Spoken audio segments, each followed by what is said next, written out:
Hi friends, in this video, we will learn about tokens. When a Python code is executed, the Python interpreter reads each logical line and breaks it into a sequence of lexical units. These lexical units are better known as tokens, which are the smallest individual units of a program. They are the building blocks of a Python code and can be classified into one of the following categories: keywords, identifiers, literals, delimiters, and operators. Let us go through each of these categories, starting with keywords. Keywords are reserved words which have special meaning when processed by the Python interpreter. They are case sensitive and cannot be used for naming classes, functions, or variables. There are 35 keywords in Python, and some of the most popular keywords are true, false, if, else, import, not, or, def, for, while, and many more. The complete list is given below. We will cover most of these keywords in the successive videos. The next category of tokens are identifiers. Identifiers are used for defining the names of variables, functions, classes, modules, and other Python objects. The naming convention for identifiers is as follows. The names must begin with a lowercase character a to z or an uppercase character a to z or the underscore sign.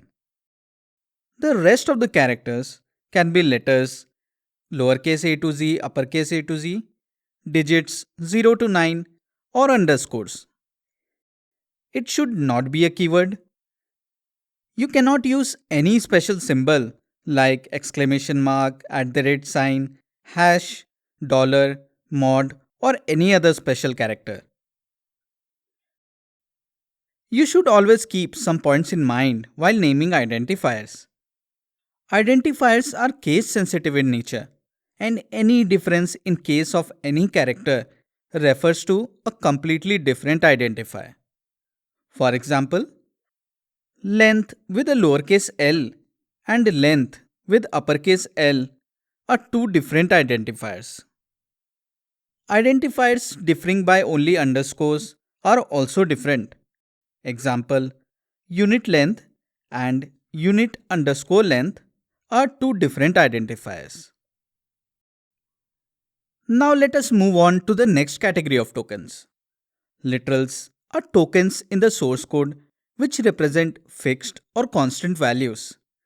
They are often used in assignment statements for initializing variables or in comparison expressions. The various types of literals available in Python are numeric literals, Boolean literals, string literals, special literal, and collection of literals. Let us check out some examples of literals. Numeric literals are used for representing numeric values in the source code. They can be of three types: integers, floating point numbers, and imaginary numbers. Integer literals are numbers without any fractional component. In Python, integer literals can be written in four positional numeral systems. Decimal or base 10 integers consist of one or more digits from 0 to 9 and cannot have any zeros preceding the first non-zero digit, except when the number is 0. Some examples of base 10 integers are 34, 864, and 0. 092 is not a valid decimal integer literal as a 0 precedes the first non-zero digit 9. Binary or base 2 integers begin with a 0 followed by a lowercase b or uppercase b, and then the rest of the digits are either 0 or 1. For example, 27 can be written as a binary integer literal 0b11011 and 2 can be written as 0b10. Octal or base 8 integers begin with 0, followed by a lowercase o or uppercase o, followed by octal digits 0 to 7. For example, 27 can be written as an octal integer literal 0033. A hexadecimal or base 16 integer begins with 0 capital X or lowercase x, followed by digits 0 to 9 or letters A to F. All letters are case insensitive, so 27 can be written as a hexadecimal integer literal 0x1 capital B or 0x1 small b. Use of underscore is also allowed in an integer literal to group digits for enhanced readability. One underscore can occur between digits and after base specifiers like 0o. They are ignored while determining the actual numerical value of the literal. Some valid underscore usages are shown in the slide.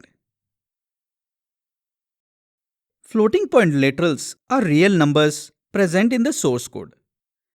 They contain a fractional component and can also contain an exponential component. The fractional component includes the digits after the decimal point. Like in 3.4, 0.4 is the fractional component. If there is no digit preceding a decimal point or after a decimal point, it automatically implies 0. For example, 8 point is equivalent to 8.0 and 0.3 is equivalent to 0.3.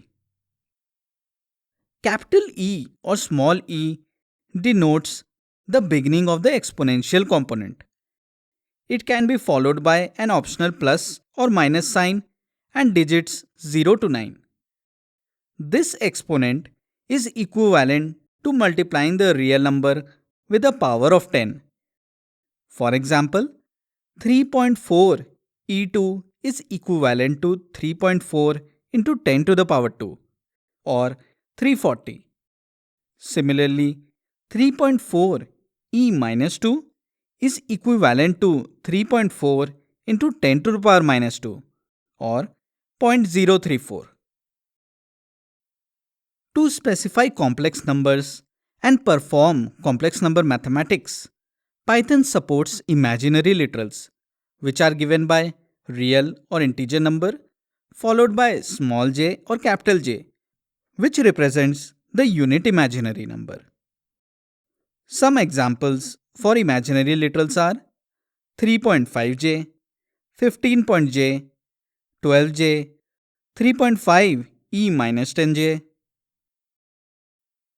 In Python, there is no specialized literal such as a complex literal. A complex number is actually represented in the program using an expression comprising a real number, which is an integer or a floating point numeric literal, and an imaginary number, which is an imaginary literal. For example, 1 plus 2j consists of an integer literal 1 and an imaginary literal 2j. Also, you should note that numeric literals do not include the minus sign, as minus is actually a unary operator which combines with a numeric literal to represent negative numbers. For example, in minus 3.14, 3.14 is a numeric literal and minus is an operator. The next category of literals are Boolean literals, which can be used to specify the truth value in a program. They can be specified using either of the two values, true and false. String literals are texts which can be specified in a variety of ways, like within single quotes or double quotes or within triple quotes. Note that triple quoted strings can also span multiple lines. String literals also allow escape sequences. For example, \n, which implies a new line, And it also supports Unicode characters, which can be specified directly or by using \u escape sequence followed by the 4-letter Unicode. We also have a special literal in Python, none, which is used to denote the absence of any value. It should not be confused with 0, as 0 is an integer literal with a defined finite value, whereas none implies nothingness. Python has the provision for specifying a collection of literals in the source code using a special syntax known as displays. One can create specialized containers like list, set, and dictionary using this syntax. Some example collection of displays are provided below. You can see how the list and set displays are made up of a collection of string literals A, B, and C. The mapping collection or dictionary display has string literals as keys and numeric literals as values. We will cover list, set, and dictionary in detail in later videos. Moving on to the next category of tokens, delimiters are useful for organizing a program. They are used in statements, expressions, functions, literal collections, and various other code structures. The different types of brackets can be used for grouping expressions which can be spread across multiple physical lines. They are also used for creating collection of literals like list display, dictionary display, and set display. Parenthesized sub-expressions can also be created which have the highest operator precedence in an expression. Tokens in Python which are used for punctuation, decoration, and annotation are shown below like full stop, comma, colon, semicolon, @sign, and many more. The assignment or binding delimiters are used for binding objects to names via assignment statements. The complete list of tokens are shown in the slide. If you closely notice, you will observe that except equal to, the rest of the tokens have an operator followed by the equal to symbol. These delimiters are also known as augmented assignment operators, as they perform an operation in combination with the assignment. This brings us to the final category of tokens, operators. Operators are tokens which can be combined with values and variables to create expressions which evaluate to a single value.